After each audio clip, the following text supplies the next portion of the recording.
OBC महासभा ने भरी हुंकार, ओबीसी अधिकार आंदोलन रैली निकालकर सरकार को घेरा। नमस्कार, मैं अंजलि रजक, नो फिकर न्यूज में आपका स्वागत है।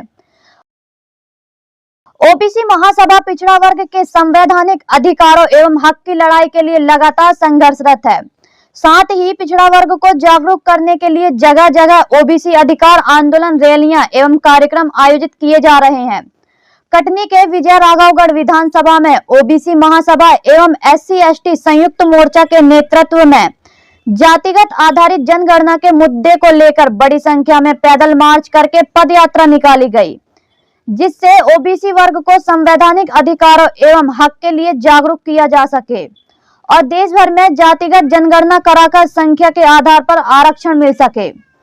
इस रैली के दौरान ओबीसी महासभा के कार्यकारी प्रदेश अध्यक्ष राकेश सिंह लोधी ने जानकारी देते हुए बताया कि संविधान में पिछड़ा वर्ग को 27% आरक्षण दिया गया, लेकिन अभी तक आरक्षण नहीं मिल रहा है। ऐसे में सरकार ओबीसी वर्ग के साथ न्याय करे।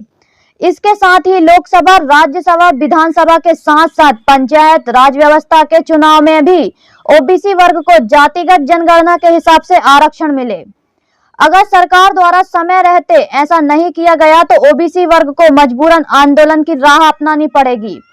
जैसे जैसे विधानसभा चुनाव नजदीक आ रहे हैं, विभिन्न संगठनों की मांगे तेज होने लगी हैं।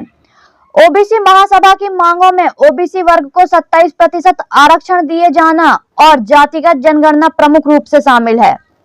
इन मांगों को लेकर ओबीसी वर्ग में सरकार के प्रति नाराजगी है और उन्होंने चेतावनी दी है कि अगर जल्द ही इनकी मांगे नहीं मानी गईं, तो सरकार को चुनाव में इसका नुकसान उठाना पड़ सकता है। संवाददाता संतोष लोधी के साथ नो फिकर न्यूज। किया गया क्या ओबीसी महासभा अधिकार आंदोलन चला रही पूरे मध्य प्रदेश में। पिछले महीने निवाड़ी से शुरुआत हुई थी, तो हर जिले और हर विधानसभा के गांव हम लोग जा रहे हैं। हमारा प्रमुख मुद्दा है जातिवाद जनगणना। गुलाम भारत में 1931 में अंग्रेजों ने गिनती करा दी हमारी, लेकिन आजाद भारत में आज कहने के लिए हमारे मुख्यमंत्री मध्य प्रदेश के पिछड़े वर्ग से आते हैं, देश के प्रधानमंत्री सम्मानीय पिछड़े वर्ग के हैं। जातिवाद जनगणना तो छोड़िए, जनगणना तक नहीं करा रहे हैं। मुख्य उद्देश्य हमारा जातिवाद जनगणना है और वास्तविक जितनी जिसकी संख्या है, जो नारा देते हैं, जिसकी जितनी संख्या वाली उसकी उतनी हिस्सेदारी मिलना चाहिए। विधानसभा, लोकसभा में ही प्रतिनिधित्व पिछड़े वर्ग को मिलना चाहिए। पंचायती राज में प्रतिनिधित्व खत्म हो गया। उसी टाइम पर जब प्रतिनिधित्व खत्म हुआ था तो कांग्रेस और भाजपा दोनों दल कह रहे थे हम 35%, 40% टिकट देंगे, तो पंचायती राज में टिकट तो वो दे नहीं सकते थे क्योंकि वहाँ सिंबल नहीं था। अब मैं कहना चाहता हूँ दोनों पार्टियों के माननीय अध्यक्ष महोदयों से कि आप उस टाइम तो नहीं, आज आपका टिकट देने का काम है, तो 35-40% आप ओबीसी को टिकट देके उनको उतारो और हमारा वर्ग, हमारा वहाँ जाके प्रतिनिधित्व करेगा।